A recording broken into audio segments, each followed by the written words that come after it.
Desde dia, telespectadores e ouvintes rádio na televisão Timor-Leste, fila falou Diana Branco e a transmissão direta da Cimeira da Ciência para o Desenvolvimento 2026. Telespectadores e ouvintes RTTL, Loron da Rua Cusi Cimeira Idane, se colhe ali o Conaba Diálogo com Juventude, Science Careers Around the World. E a sessão idane halibur cientista internacional no estudante Timor-Leste atuculia com a oportunidade de estudo no carreira e a ciência.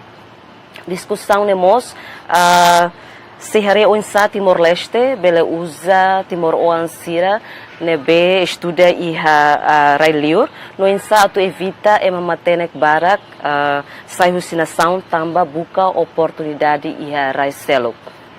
Além de íamos discussão painel conaba ciência pela paz, segurança, mundo digital, informática, no inteligência artificial, no ensino de ciências e a nação desenvolvida sira. Telespectadores e ouvintes rádio na televisão Timor-Leste, o governo, ciência no inovação, sai ferramenta para desenvolvimento, pode reforçar a economia, radia condição moris, cria oportunidade para jovem, gera recurso natural, constrói conhecimento, no competência Timor se precisa e a futuro. Na educação, considera nessa parte importante para o desenvolvimento na soberania nação.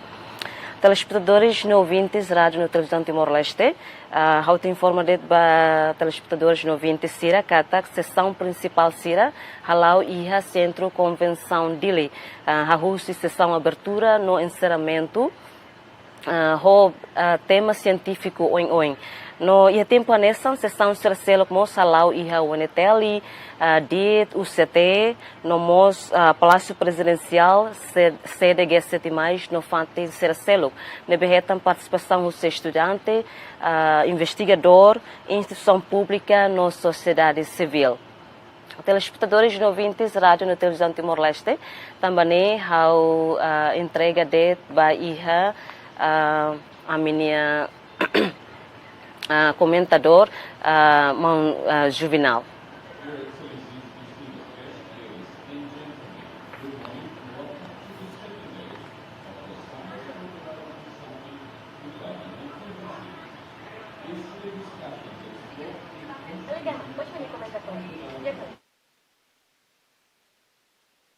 Contribution of science to development, economic transformation, food systems, and human health. Today, we turn our attention to innovation, technology, scientific education, and the next generation of scientists and leaders. To formally open Day 2, it is my honor to invite His Excellency, the Vice Prime Minister, Mr. Francisco Calbuadilai, to deliver his opening remarks. Your Excellency.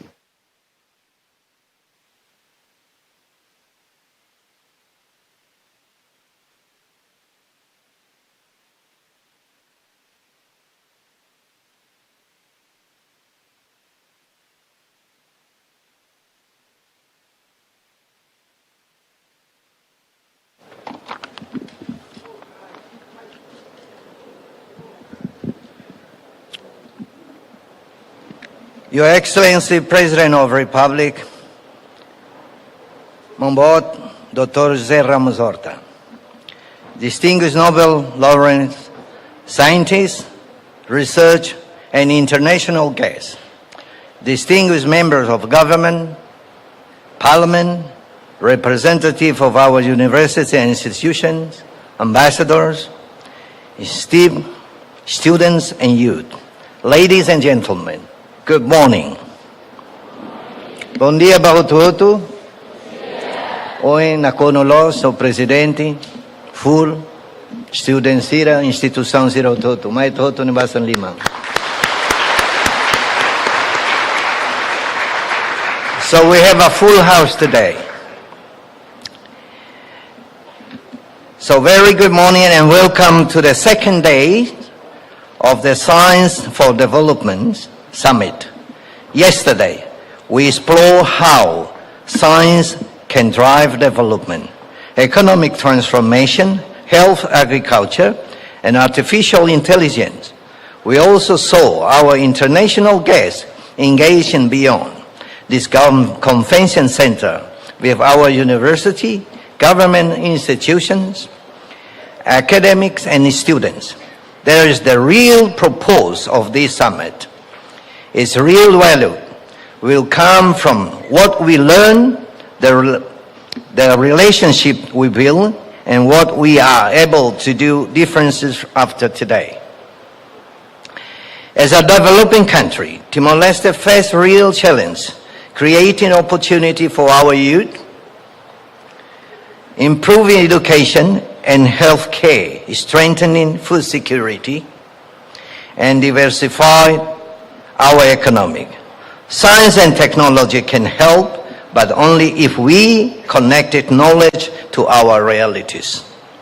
The non-constitutional government, through the Human Capital Development Fund, has established program providing opportunity for Timorese citizens, particularly our young people, to pursue higher education at qualified universities across ASEAN, as well as in Portugal, Brazil, Mozambique, and other countries.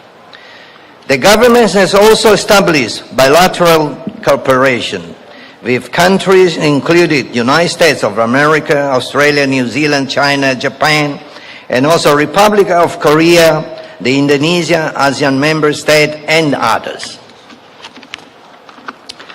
to providing scholarship for talented Timorese students to propose bachelor, master, and doctoral degree across a wide range in science and academics field. As a result, we now have a growing number of graduate and young professionals who have gained knowledge and expertise from universities around the world.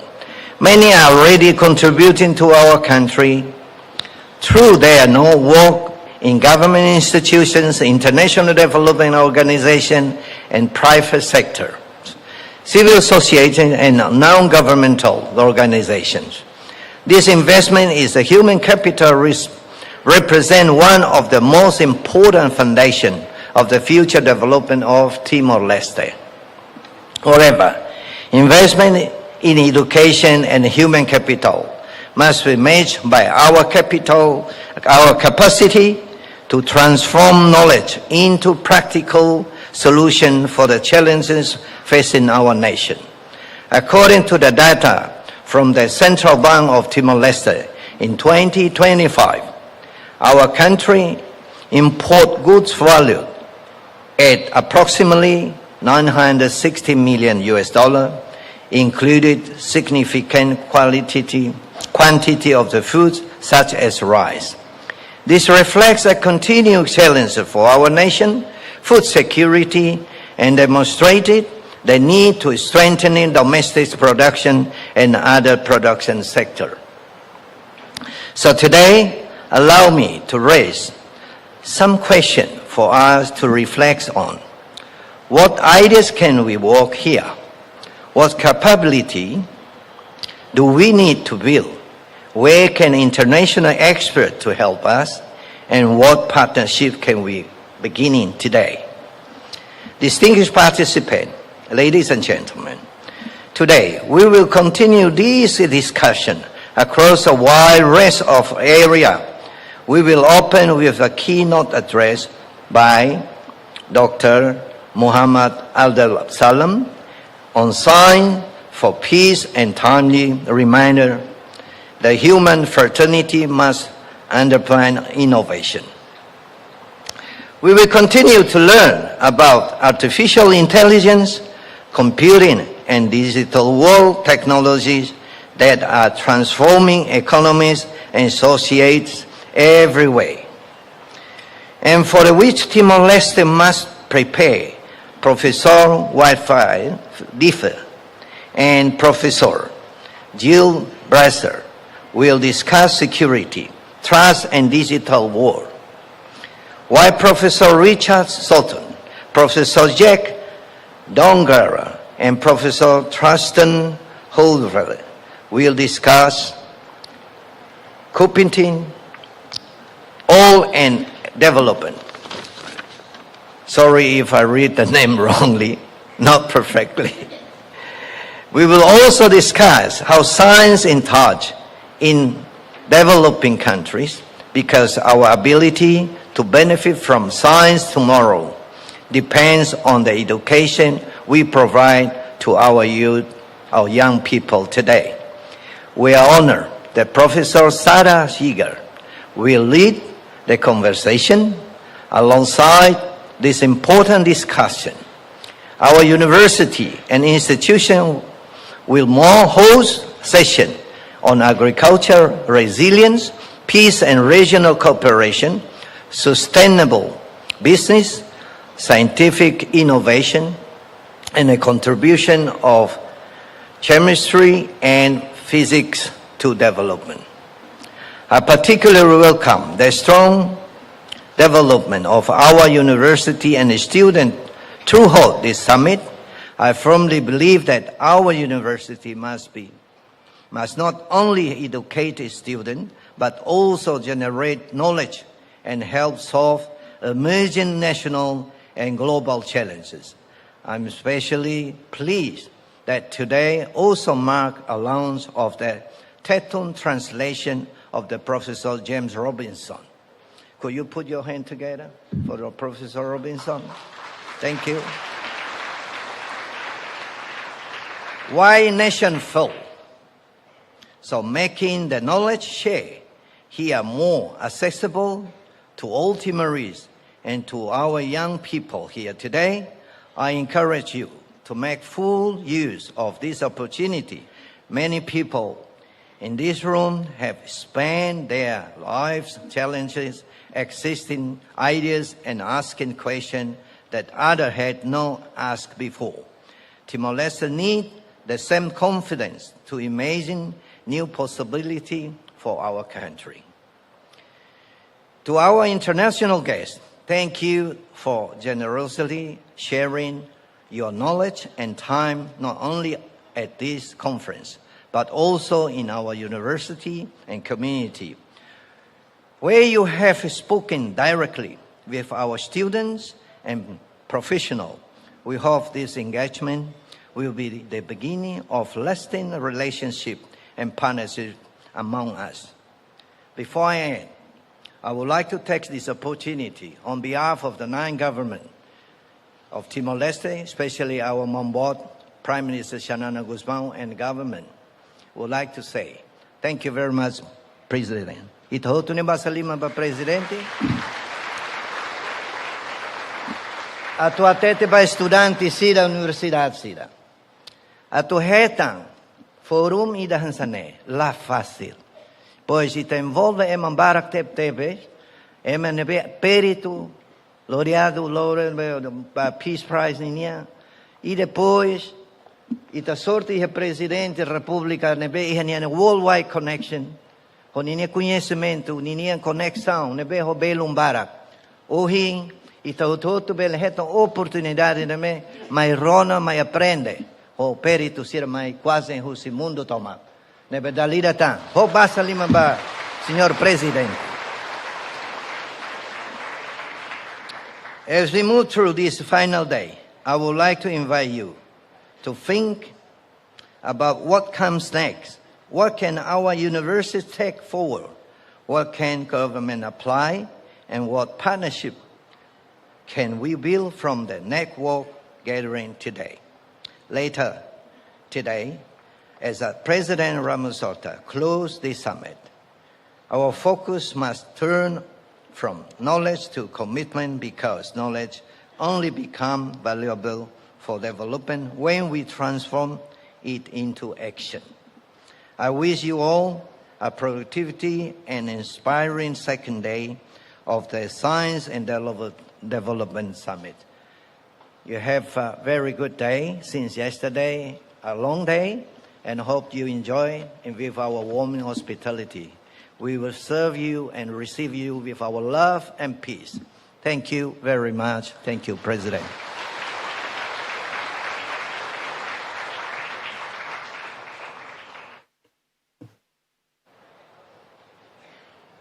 Thank you very much, Your Excellency, the Vice Prime Minister. Excellencies, ladies and gentlemen, before we continue, for your information, this will be live streamed on RTTL, SM News, Tatoli, Lafayette News, STL, and Rafa. Idanei, se a transmissão direita, ba, senhoras e senhores, no participantes do roto nebe macacaracatu fahega partilhamos e tem live stream idanei, a favor, belba diretamente e a mídia hirak nebe ita foi menciona. We now move directly to our first panel of the morning. Our next discussion considers a challenge that is increasingly central to our societies and economies. Security, trust, and digital world. We are privileged to welcome two pioneers whose work has helped shape modern computing and digital security. Professor Whitfield Diffie, recipient of the Association for Computing Machinery AM or ACM AM Turing Award, and Professor Gilles Brassard, also recipient of ACM AM Turing Award. This session will be moderated by Dr. Abel Pires da Silva, a Timorese engineer and technology specialist with extensive experience in ICT, public policy, and national leadership. Dr. Da Silva and also our two professors, the floor is yours.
Aunia respeito toma para Sua Excelência, Senhor Presidente da República, Excelência, Senhor Vice-Primeiro-Ministro, Excelência, Membro do Governo Sirhoto, Convidado Sirhoto, distinguished guests, ladies and gentlemen, good morning and welcome to this session of Security, Trust and the Digital World.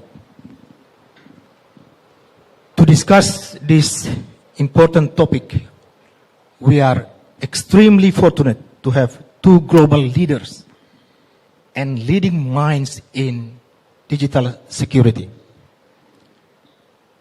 Right here, sitting with me, are the very people who helped build the foundations of digital trust.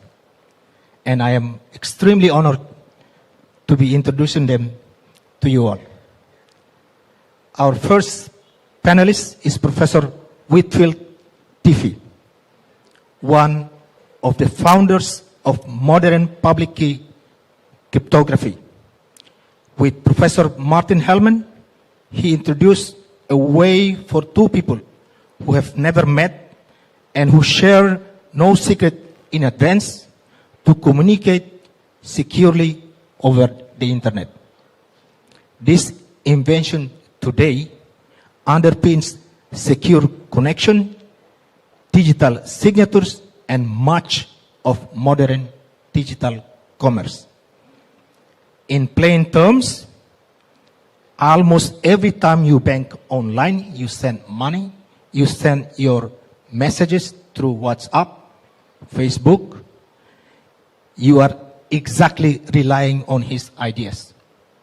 For this work, he and Professor Hellman received the 2015 Turing Award. This award is widely considered the most prestigious honor in computer science. Across a career in industry and research, he has also been a leading public voice for privacy and for the right to strong encryption, engaging directly in debates over the balance between security, state power to control, and civil liberties. Please join me in welcoming Professor Whitfield Diffie.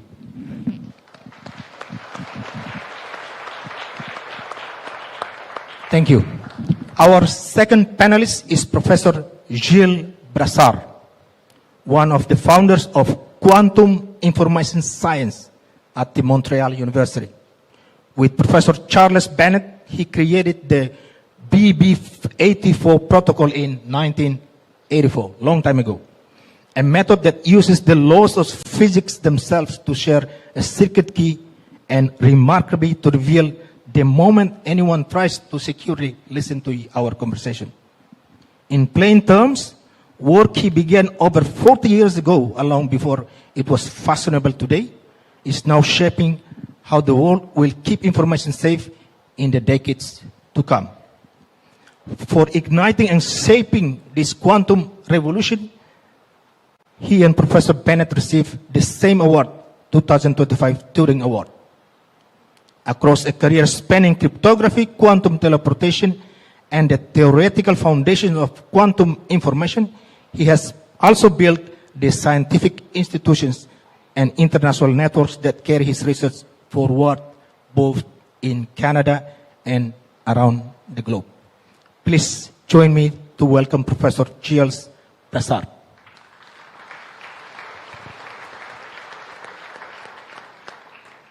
Thank you, Professor, for your time and very generous to be with us today. Thanks for the invitation. Before I hand it over to our experts to say something about this important topic, let me try to set the context of our conversation. We have two different types of trust. One is the trust to the technology, how the technology can be secure enough for people to be able to use it. Now, in Timor-Leste, we are widely belong to a tribal traditional society where we have different concept of trust. We trust more on the things that we see. We trust more on the things that we touch. So, in this kind of context, professors, please enlighten us. How should we build digital systems that are secure and also systems that can earn the same respect from the common people to use it? Please, the floor is yours. Professor Diffie first. Hello? I think the essence of what is needed is a distribution of, when you say trust, that's almost making the question, that's a distribution of power, of authority, in such a way that you're not being asked to trust something that is controlled by a large remote organization, probably in a way you don't understand. And that what we are attempting, we make a lot of progress and a lot of lack of progress, is something in which the machinery is distributed. So not literally speaking everybody, right? I mean, also we just pick up the phone and use them, the way I do, and not give any thought to why it's secure or why you're talking to the person you think you're talking to, all those things. But that basically, anybody concerned with this can play a role in the trust machinery. So it is, and what has been achieved is that we have a mechanism very much like credit cards.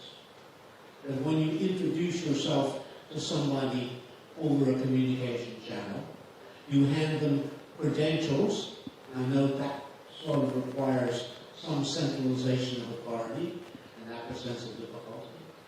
But you present credentials, and then just as you, in the U.S., I'm not sure you may have pins here, but you sign the bill that you are paying with your credit card, and they can see that your signature is right, so that they are confident that you are the person who is authorized to use the credit card.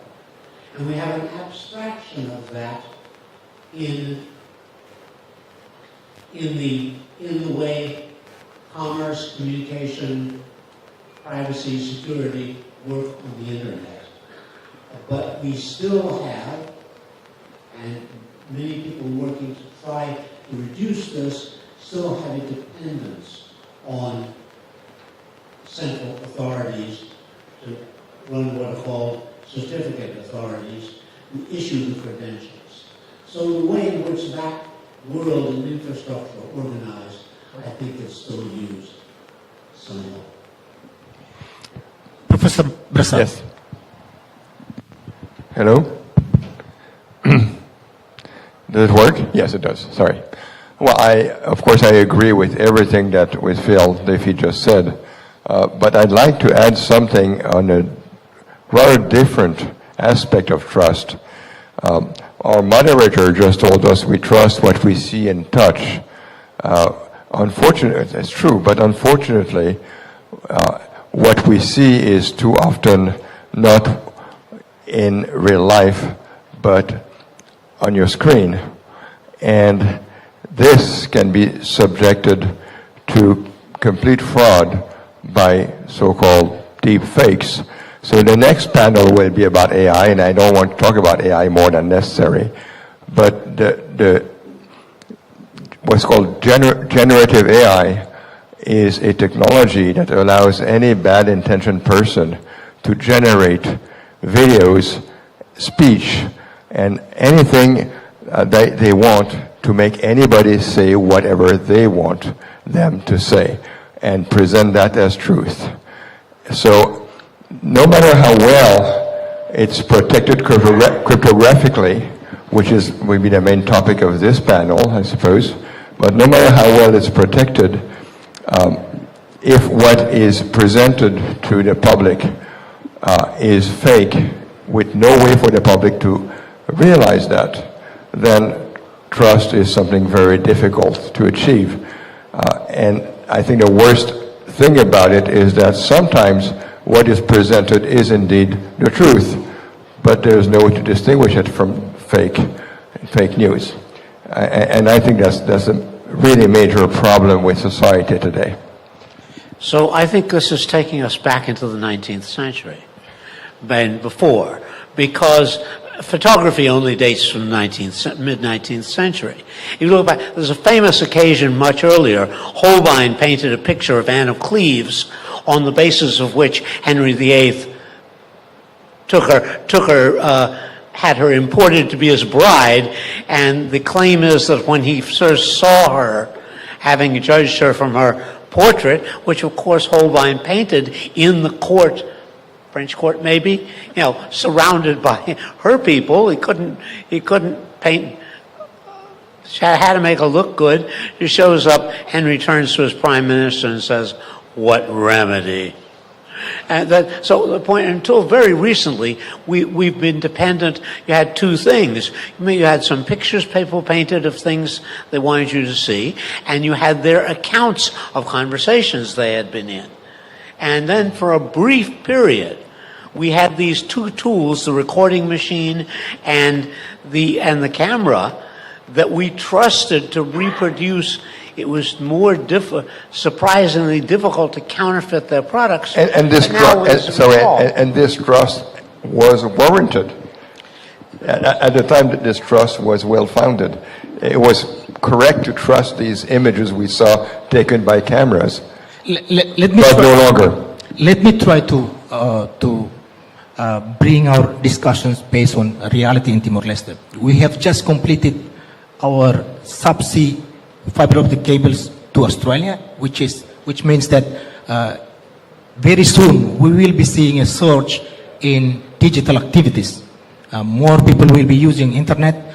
Government services will be done online. In that context, how can we design digital system that can actually serve the people with the security at maximum and also trust from the common people like the teachers here, the students, and the grandmothers who are living outside Delhi who have never used internet banking before? What's your opinion, please, Professor Tiffy? They don't know that. We're having a little trouble with the sound system. It makes you hard to understand. I am afraid neither of us understood your question. Sorry. Very recently, Put your mic down a little and just talk to the two of us, and we'll repeat what you. very recently, Timor-Leste just completed a fiber optic cable to Australia. And that means that there will be a surge in the use of internet and online services. With that source, it also opens risk to the community who are using their systems, digital systems. How can we make sure that the system will be secure enough for the people, common people, to use it? Well, okay. So if I understand, Timor-Leste has done a study of how to expand the use of internet for official functions, I think, within its population, and you're asking what is needed to make these things trustworthy. And the mechanisms we have online really parallel the ones that we have had for a century or so, a bit more on paper, passports and other kinds of credentials like that, so that you undoubtedly are planning to have a government organization that issues credentials to people that allow them then to, for example, contact the government and get benefits, look for jobs, get driver's licenses, things of that kind. So I actually think that seems to me in many ways to be, you can just buy the technology to do that. That much is all right. I worry a little, loosely speaking, when certificates and certificate authorities were made popular about 1990, there was a grab to try to have, the people who formulated the protocols tried to be the source of all the certificates. They didn't get away with that. But there was a certain disadvantage with the result also, which is, last time I heard this discussed, and not current, there were 635 different certificate authorities being recognized by the Microsoft browser, or something like that. And so that means, who could possibly know what these 635 things are? And so one of the things that is very important is to decide basically what certificate authorities you will listen to. Right? Now, there's no reason, for some purposes, a Chinese or an American certificate authority is where you want to know something about an American company, a Chinese company, a department. Yes, there's diplomatic relations, there's a certain trust in the country. Their national certificate authority says something. But on the other hand, there are a whole bunch of Timorese things for which you don't want to accept any authority other than your own, or other than one to which you have delegated authority. So I think, Professor Basa, please. So yes, I again totally agree that if you want to achieve sovereignty, full sovereignty, you cannot rely on any foreign certification authority. You have to develop your own. This is obvious, but not so obvious to achieve.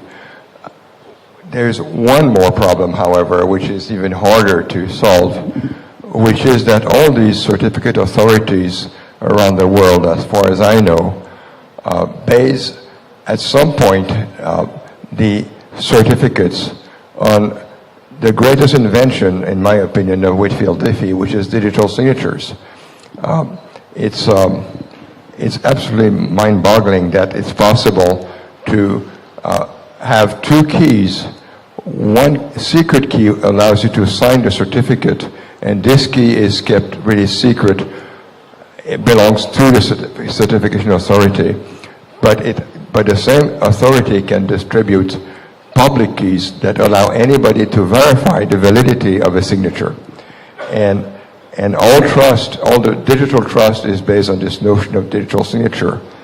Unfortunately, the schemes that have been developed for signatures, for instance, the RSA, Reverse-Sharing Edelman signature scheme in 1977, that's broken when a quantum computer becomes available.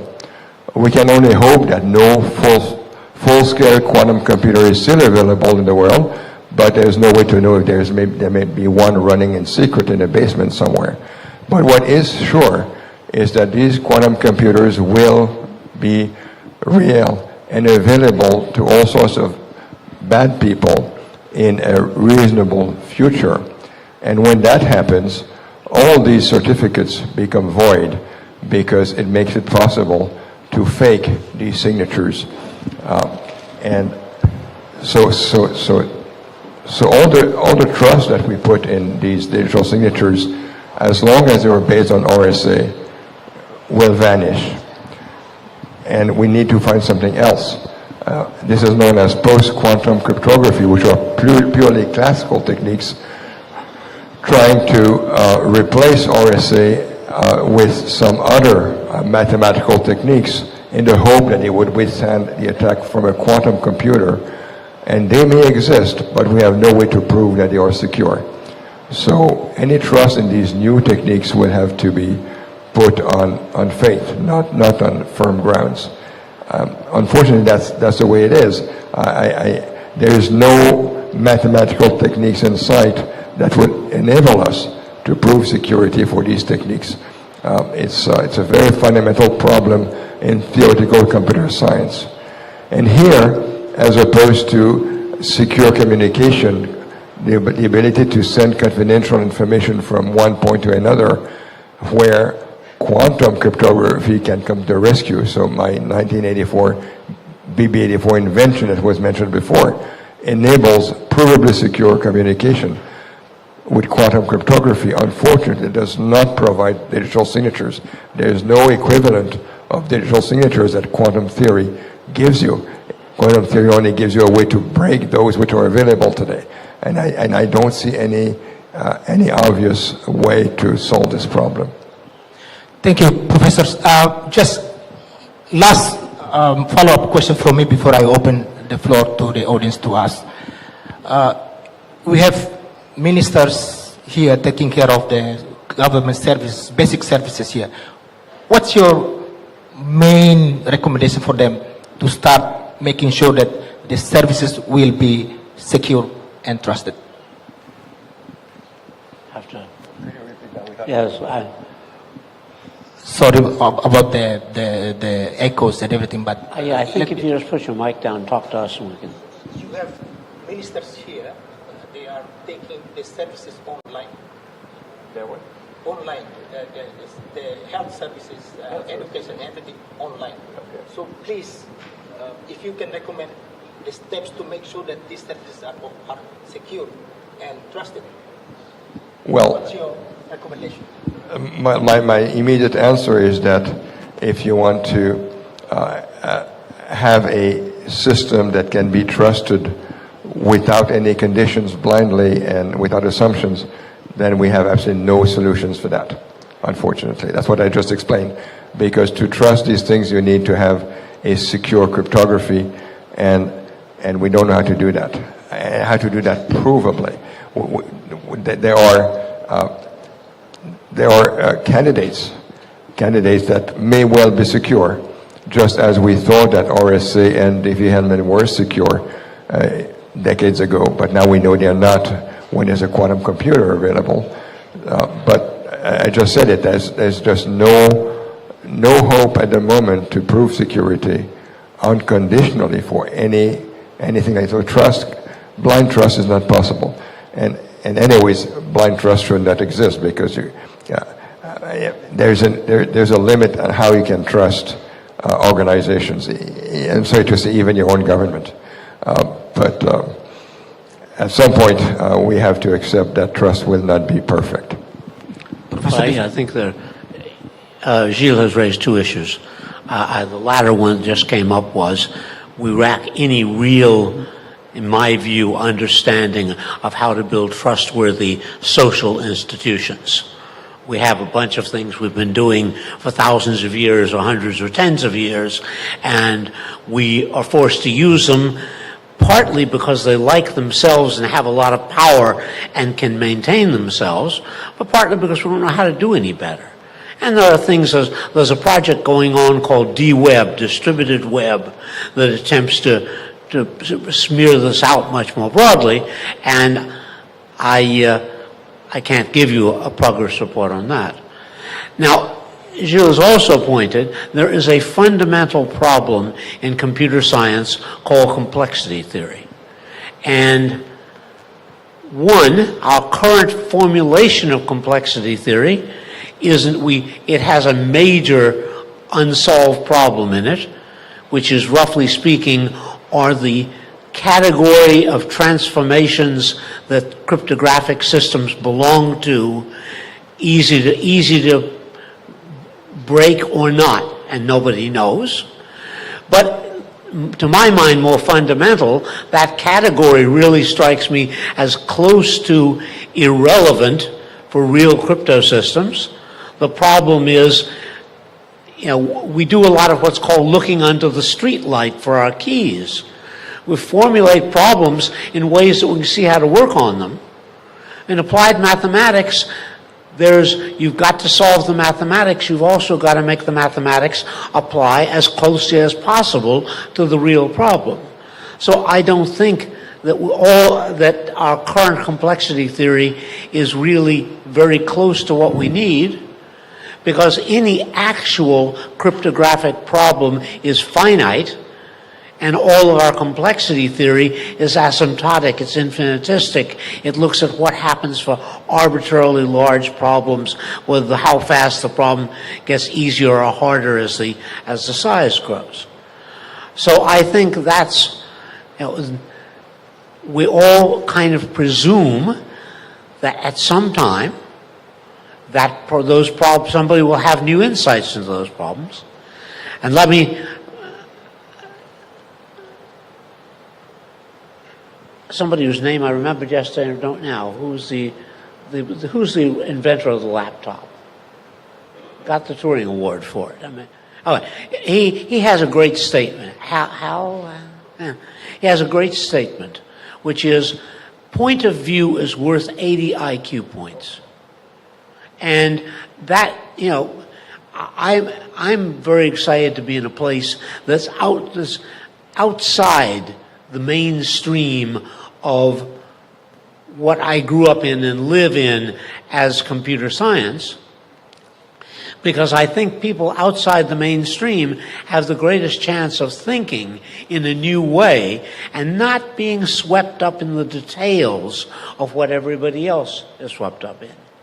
And so, if you want to work on complexity theory, I think that's a great idea. Oh, yes. But please, let me go back to the issue of trust. Somewhat irrespective of foundations of cryptography, which is that, and I think this is very, very, very real concern, and I want to share with you. Some people say that they have nothing to hide, and therefore they don't care about privacy. I think that these people don't realize a very important thing, which is that perhaps what they do today is perfectly legal and legitimate, but then there's a change of government, and a fascist dictator like Donald Trump gets elected, and then suddenly things that were legal are not legal anymore. You have to hide if you're gay or lesbian, for instance. You cannot be in the army anymore. And these things were perfectly legal before, and suddenly they are not. And this can happen, I'm afraid, in any country. I have all reasons to believe, from what I've seen, that your government here in Timor-Leste is benevolent and that you're, I don't see any reason not to trust them. But how do you know what will happen in the future? So it's important to have tools that allow you to keep your secrets and have private conversations, even if what you have to say is legal today, because you never know what will happen next year. Thank you so much, professors, for your inspiring interventions. Favor de pasalimang ba, Professor Nairua? Let me try to summarize in Tetun for our students and audience here. Karik punto badak dit baka belefahe ba alin sira. Katak asunto segurança no fear, trust, internet, mundo digital ne pertinente tebes. Mai be hanesam professor Brazardian la ihe sistema ide de memang 100% seguro. Nebe alin ser nebe que usa, aproveita facilidade de ne, tem que hano ainda ne. Realidade de ne. La ihe sistema de memang seguro totalmente. Mai be professor difidian ihe mecanismo balu, esforço barak nebe que ite bel halo para tu garante lihusil enquadro betul legal sira educação no mos esforço sira nessa itenia governo sira bele paheda fatil halo lei halo mos educação halo mos treinamento ba alin sira provinsa bele garante mecanismo online bele seguro no acesso usi e bahutu nebe idelema ponto importante makabele fai agora how loke sessão discussão ba itabot sira. I now open comments, the floor for comments and questions from the participants. Sebele fotiliman na ide husi kotuk bele hahu. You may start with your name and your questions directly.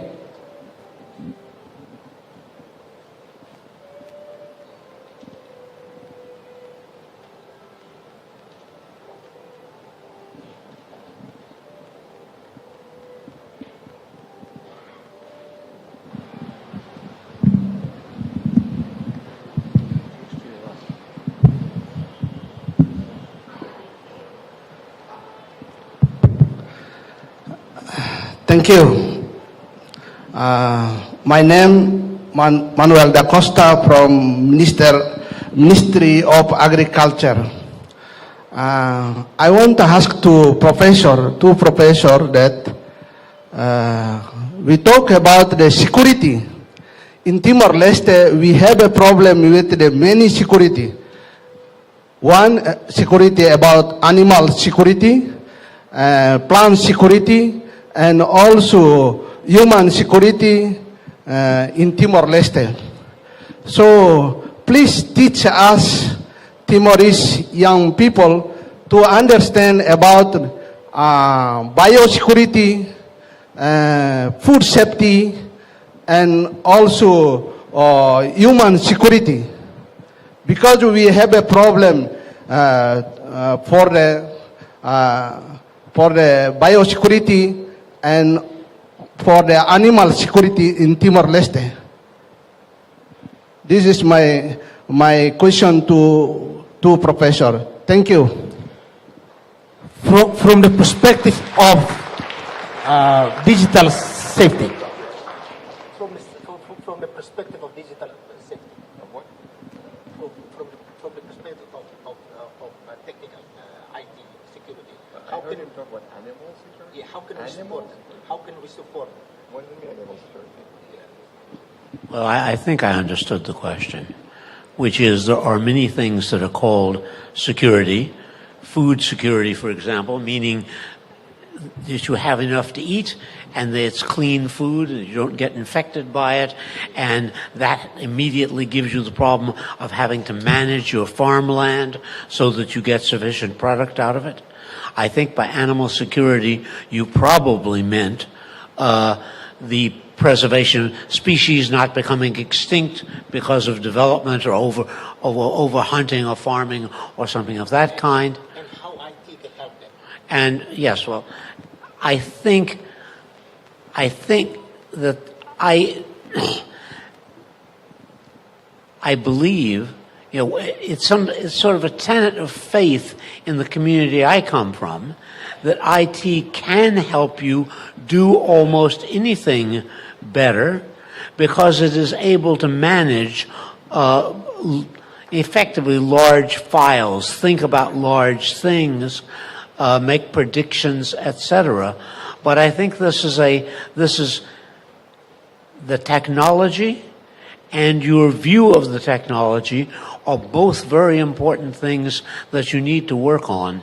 And I would be very hesitant to accept sort of solutions that people like the U.S. might hand you in these directions, because I'm rather suspicious of the way that's handled in the U.S. Well, for sure, you should not trust the U.S. at all on any respect at the moment. And don't let yourself be bullied by Donald Trump. All countries should unite against him and tell him that we don't want to do any commerce with you, the United States, as long as Trump will be there at least. But in any case, for digital security, to rely on any infrastructure that's put in place by the United States would be completely crazy. You must be sovereign in your own security.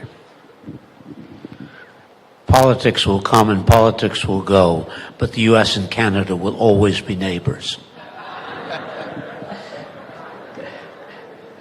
Thank you so much, professors. Let me try to ground the discussion in our topic today. It's about IT and digital security. I understand that it's really important that we engage with your respective areas, but please try to make sense in the term in the topic of today's. How kita sesau ida?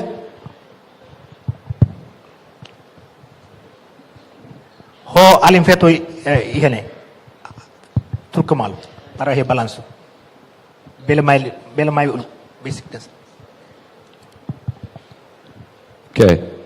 Good morning, everyone. Thank you very much. I am Almerindo Fernandez de Santos Silva from Rural Development and Community Housing. So, my question is related to the topic, is in digital internet and AI. So, I'm sorry to interrupt. The sound is terrible. I can't hear a word. So it's not the speaker's fault. It's probably a sound system. I don't know, but I really cannot hear a word. Hello. So my question is about how can we prove trust and security to the community if we using digital version of election in our country in East Timor, because it is talking about the efficiency. But how can we build trust to the community to build the trust to the result of election, digital version of election? That is an important for East Timor. So please tell us the concept and the mechanism if one day Timor-Leste implement digital version of election. And the last one is crucial and essential. The last but not least is why the different price of the internet in Timor-Leste. So in our neighbor's country, the internet price is lower than East Timor. So can you give us a clear explanation why this price goes like, very, very different, like in the earth and the sky, the price of the internet with our neighbor's country? Can you tell us the reason of this question? Thank you very much. Obrigado. Two questions. One is online voting. We are entering next elections, 2027 and 2028. There are plans for online voting. How can we make sure that it will be a secure process? Online voting, election. Voting. Oh. Yeah, I have not. Some people are fascinated with that problem. I happen not to be, but I get the distinct impression from the fact that smart people like Ron Rivest have spent years on it and not in any sense succeeded in solving it, that it is a difficult problem, and it's not clear to me whether in a community of 1.5 million it's really necessary. I mean, I think, sorry to cite the U.S. again, but in the U.S., the resources devoted to voting are small by comparison with the importance of the results. And so voting, the actual activity of voting, is funded out of county governments. They're very frequently short of money.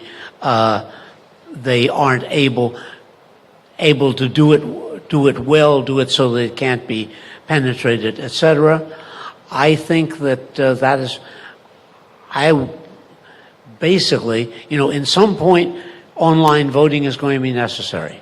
As Arthur C. Clarke pointed out, we're going to lose proximity as we expand into space. But while you have the good fortune to occupy half of a small island, you can do that kind of important thing face to face, and I think that's a much wiser thing to do. Thank you. I totally agree, once again, that I don't see any need for electronic voting in this country. Of course, I'm not aware of your issues, but intuitively, that's what I would also say. In terms of secure electronic voting, there are techniques that have been developed, at least in the theoretical circles, that would allow elections to be carried out electronically and verifiable by any citizen, so that you can verify that your vote was counted and stuff like that. However, these techniques, I'm not sure if they are yet applicable to on a wide scale. In this case, 1.5 million people, I don't know how many voters in there, is probably too big already. In the U.S., it won't work yet. But these theoretical ideas are being worked on, and at some point might become realistic. Obrigado. Haulo ka dan sa saulo hin alim feto. Usine, belma.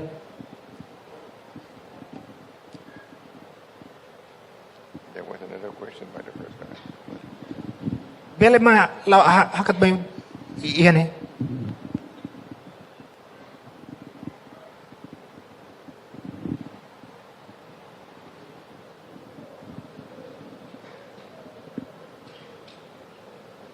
Belo usere.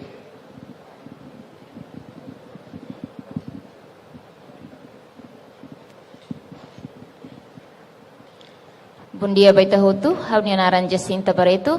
Hanesan science teacher, no mos science teacher trainer, ba professor Sira, husi nível pré-escolar bato iha secundário ninian dela rumamos. Kuliah kona ba IT no segurança. No ita hatene katak desenvolvimento tecnologia ida agora ne avançado teves. Então, STEM nel la osted ba iha nível adulto. Mas vemos STEM ita hareho se perspectiva rua STEM education nomos STEM det. Se STEM det ita kuliah kona ba oinsa serviço sira kare nebe relaciona ho área sira STEM ninian. Mas be oinsa makatu prepara ema ba preenche iha carreira ka serviço hirakne, então ita precisa STEM education. Hare fila fali ba ita nia contexto. Oinsa maka ita bele hadiak usa oportunidade ida hanesane, atu bele hadiak no prepara ita nia geração fonsira, husi nível craiclio, bato iha secundário ko técnico vocacional ninian, hodo bel hasa emane vontade aprende ba iha era aprendizagem ida STEM ninian, nune iha futuro ita labele depende asliu ba iha importação. Ita hareka tagbang hira ita ba iha mercado, lismian dala rumah stock out. Ikan ita ba iha loja sira, laos ikan fresco, mabe ikan gelado. Ayam potong, barakliu gelado. Ita menos zona produto local sira. Então, o sama ka ita bele haburas usa didiak STEM nene, hodi contribui ba resolve itania problema econômico. Obrigado.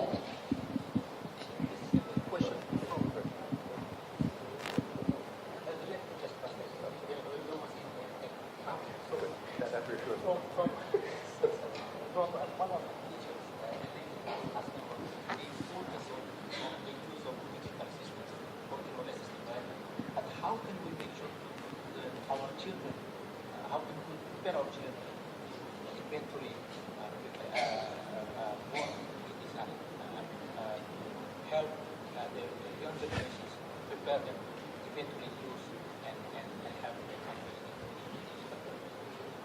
What's your opinion? Well, so this seems much the same question to which we addressed yesterday's panel over at the Institute, that how education is incredibly important. How should we organize it, particularly starting very young, so as to get people to understand these things? And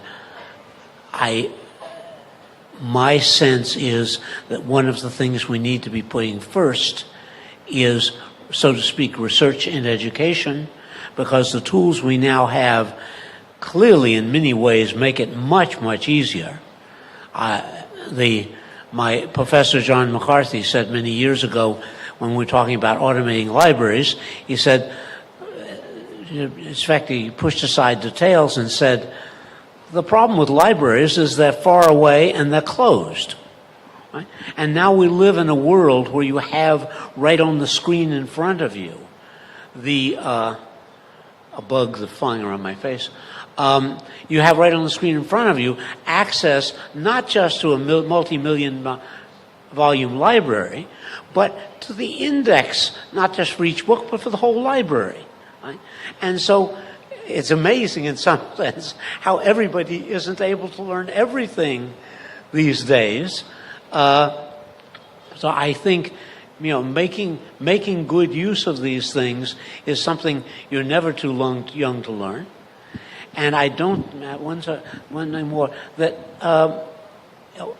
video games are clearly very attractive to people, and I think lots of them must just be a waste of time, but some of them must be very good. Games teach people how to do things, and organizing games to make use of learning resources easier is probably will be at the top of my list. Let me try to translate first. How correct Priscitras Darussalam? Okay, over here. Please continue. Yeah, I would like to add to everything that he said, and I agree with.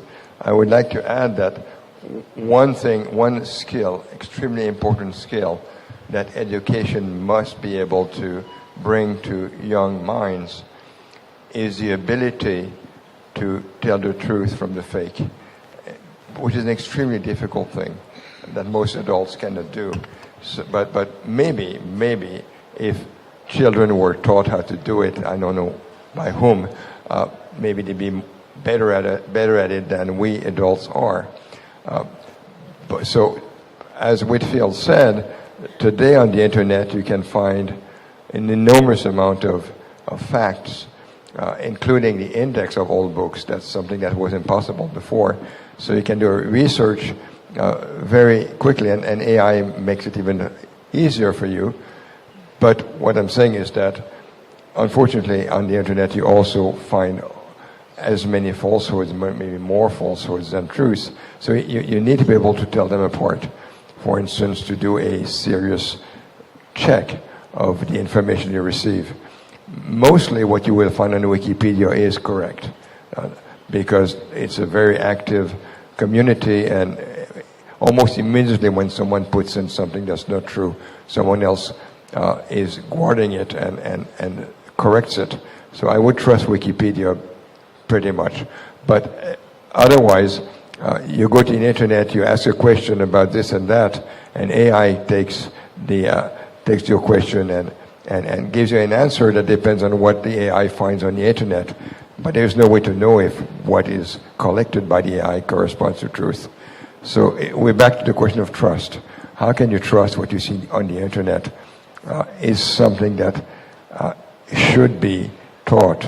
Well, in the education of young people, they should at least be taught that they should not trust blindly what technology tells them through the internet. They should always keep in mind that it could be false and fake. Thank you, Professor. Well, I just want to say that I think the whole subject of verification is underdeveloped. Before I worked in cryptography, I worked on what was called mathematical proof of the correctness of programs. a field that has gone, I escaped from and has gone nothing like as well as cryptography has. But the key point is that that's a simple case in principle.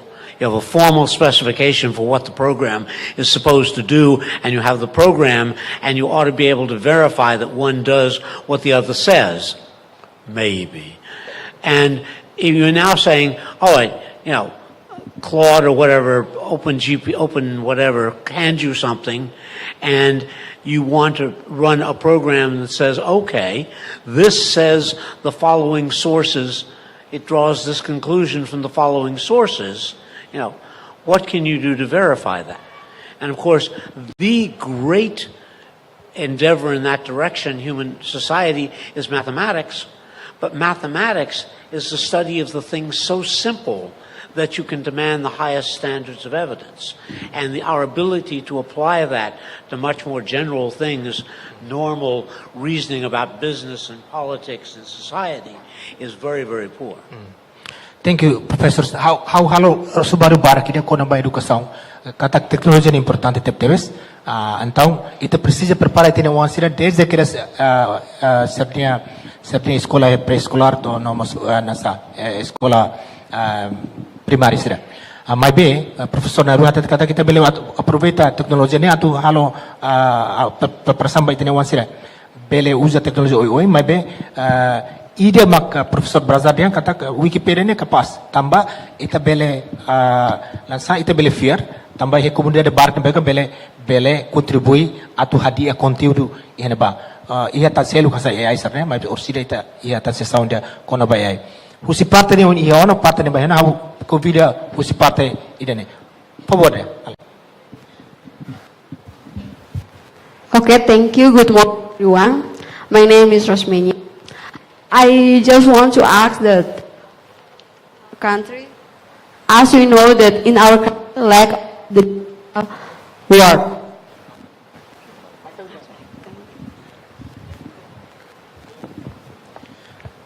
Disculpa ba sound system nebe mak ladun nansa.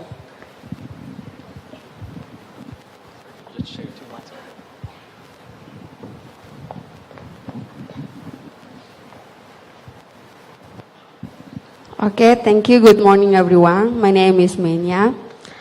Talk about the security trust and digital. As we know that in our nation or Timorese people lack of the digital or trust issue.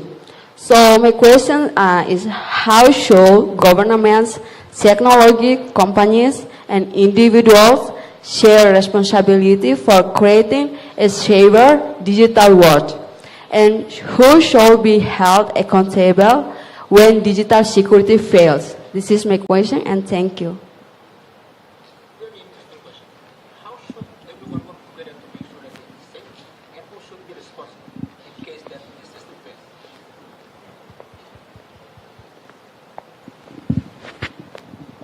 It's a wonderful description recently how the technological and social infrastructure almost exists to conceal responsibility.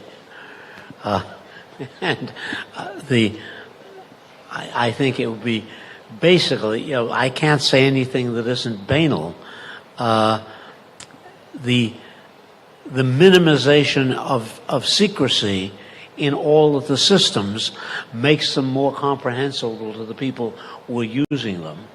And the people who are, so to speak, administering them like as much secrecy as possible, mostly because it keeps them from being held responsible. Nothing to add.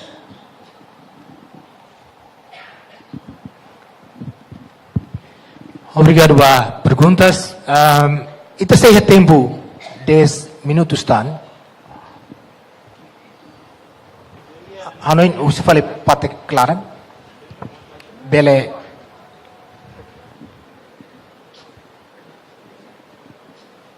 usi parte clara. Bele hamrik. Sim. Por favor.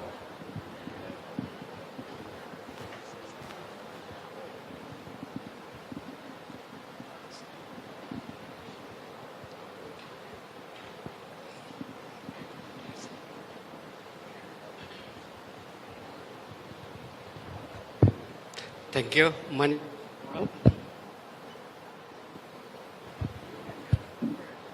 Hello. My name is Joel. I'm Catholic priest and rector of Catholic University.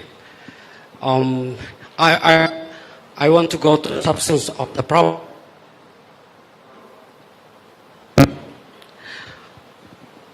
Stop and whisper in our ears.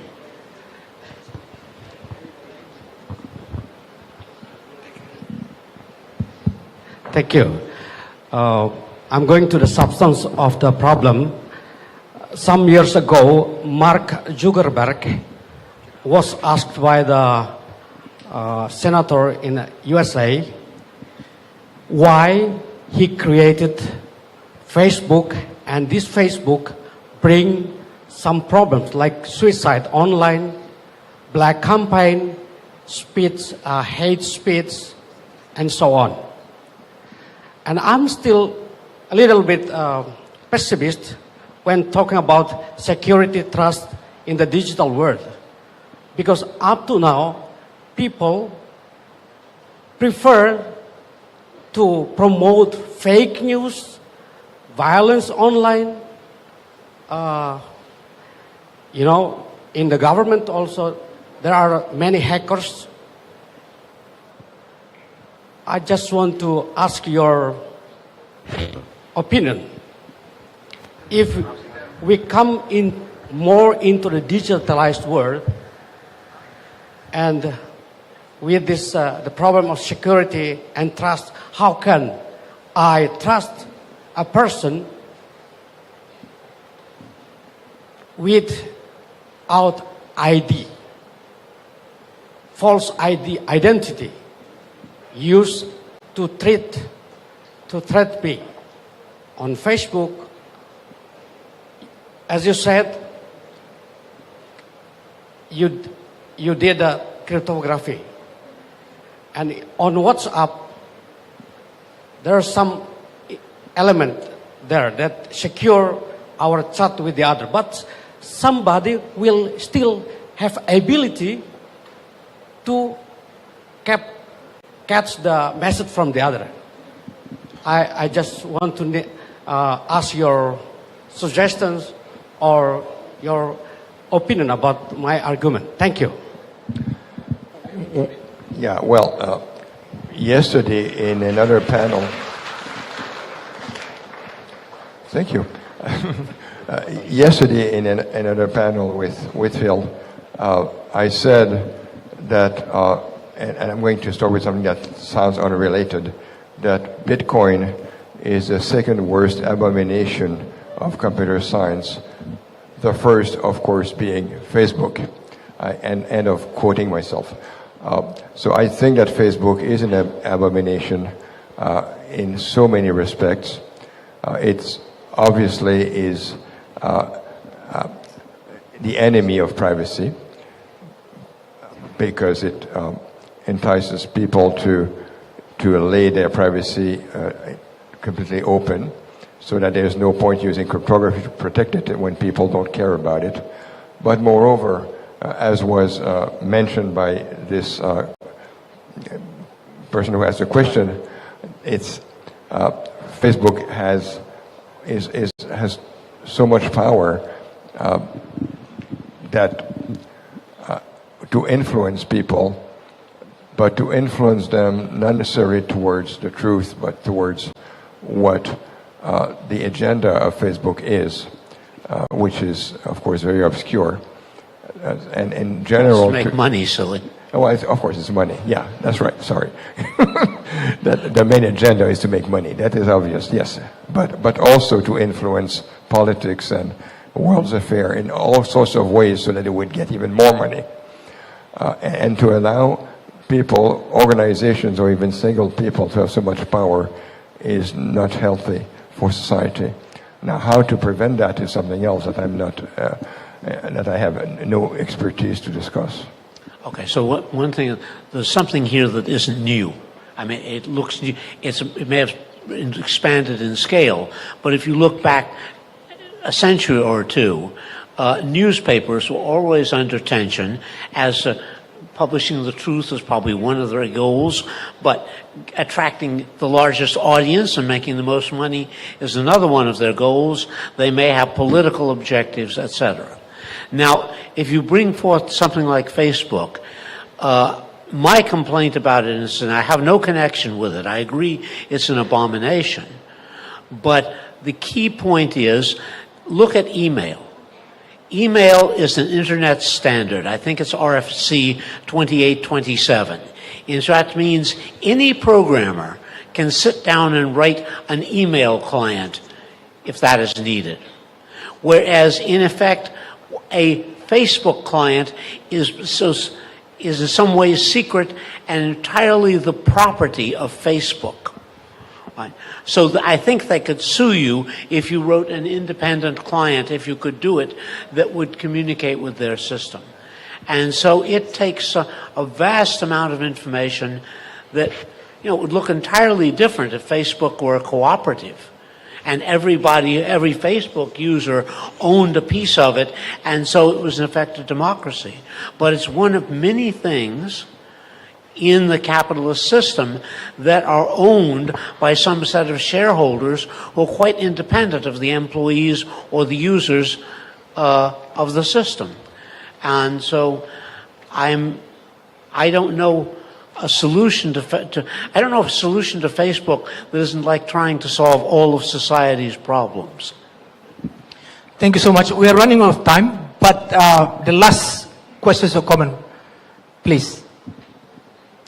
Howdy, it's Rich Sutton, and I have a question, I have a comment. I think you guys are missing the opportunity to paint a picture of what can be done with digital signatures, public key cryptography, and reputations. News sources can have reputations, and they can be proven with public key cryptography. And I think this is the ultimate solution, and I can't think of anybody better able to explain it to the world, and the role the public has to play. The public has to get used to demanding and asking for certifications by reliable public key signatures, and that this ultimately could be the solution, but people have to know about it. And I think you should explain it to them. Please. Well, Thank you, Professor Sutton. Two of us have spent our careers working on this kind of thing and haven't succeeded, among many people, haven't succeeded in solving them. So I doubt you will have tremendous luck with getting us to solve them in the next few minutes. But what isn't the solution? It's just that the public doesn't understand, and this is a chance to tell the public what they need to know to help the process happen. I'm sorry, Richard, I'm not following.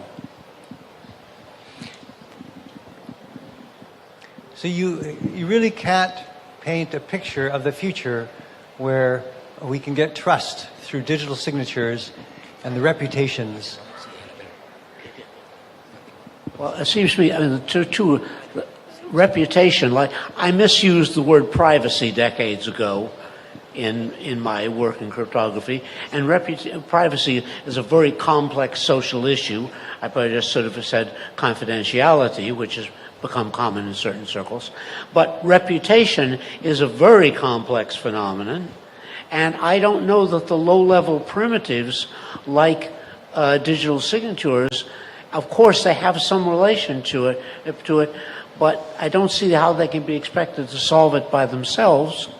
And you have whole companies devoted to trying to do things that will diddle the search engine results, so the things you don't want people to be able to see about you are harder to find than the people you do want, things you do want people to see. And so I think reputation, I'm back to a company called Reputation.com, and it has a very complex business. I would rather discuss a whole different subject. This is an interesting conversation, but please, we are running out of time now. Professor Brazar, would you like to say some final message? Well, nothing about reputation, but yeah, my final message will be to make people aware that the current cryptographic infrastructure, not only will it crumble when a quantum computer full scale becomes available, but the main weakness of the current infrastructure and the way that cryptography is performed today with classical means is that an opponent can collect all the encrypted information, even though if that opponent is unable to decrypt it at the moment, and store it. And whenever a new technology or new knowledge makes it possible to decrypt it, that opponent can take it out of the storage and decrypt retroactively. And this includes when a quantum computer will become available, then someone who has already taken all the information encrypted from the internet, whenever a quantum computer becomes available, that person will be able to decrypt everything retroactively. And in other words, everything you entrusted to the internet for decades, this will all become an open book whenever a quantum computer is available. And nothing can be done to save the past because it's already in the hands of the opponents. All we can try to do is save the future by latching onto other technologies like quantum cryptography, but also post-quantum should be used, and so that at least the future can be protected. But the past is gone, and nothing can be done to save it. Well, the intelligence community, signals intelligence agencies, have been storing information for decades with the hope that they'll be able to read it someday. It's a very, very expensive phenomenon. I'm not at all convinced that the promise of quantum computers has enabled anybody else to get backing to allow them to do that. So I think overall that particular problem is overemphasized. But there's this is the fourth crisis in cryptography in a century. The first one was World War I. We had a war with radio, nothing to protect radio except cryptography, and essentially we didn't have any. And that gave rise to mechanical cryptography. Second World War brought much, much larger volumes of traffic and gave rise to electronic cryptography. The 70s brought in the internet, and the response to that was public key and some software cryptography and a variety of other things. And now this is the fourth one. Now we're threatened with quantum computing. And so that leads me to believe it probably won't be the last. And there are no miracles in these things. This is a human mechanism in which we are doing well in some ways and not in others. So I'm sorry you won't get to hear the much larger problem I was going to mention, but I think we're out of time.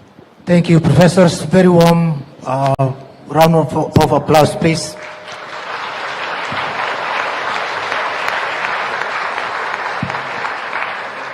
Além de ser sumário barak mundo digital é importante, atu ajuda a ter desenvolvimento, mas bem professor Brazadian lá ia sistema idama seguro 100%.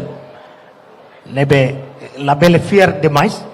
Então, professor dividian ia mecanismo barak makita belhalam para atu preparar itenia sistema belle seguro li aklitan, educa itenia uansira desde início nomos prepara itenia sistema e a governação dia para itabela aproveita sistema dia lutam para ajuda itenia desenvolvimento.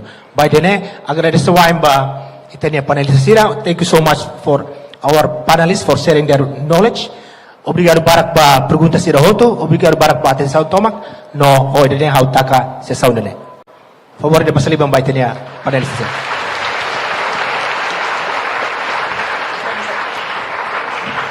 Thank you all. Desculpa bawah sound system level que ladun fungsi dong dia. Obrigado. Thank you very much once again, Dr. Abel da Silva. And also please join me once again thanking Professor Whitfield Diffie and Professor Gillis Brassard. Thank you very much, professors.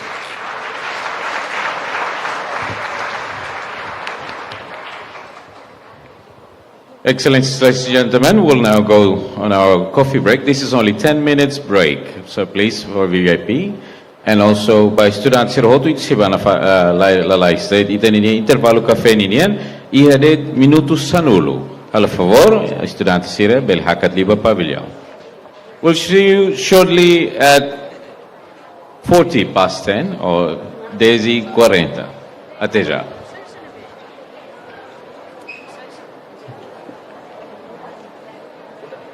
Ba equipa IT itabele taula e ecrã e tem QR code. Por favor, bele scan mos QR code e ha ecrã, ato fomos itabot ser ne comentário no feedback ba itenia Cimeira ba lorong horsei ko ohing ninian. The QR code now is available on the screen during your coffee break and lunch. If you would like to provide your comments and feedback on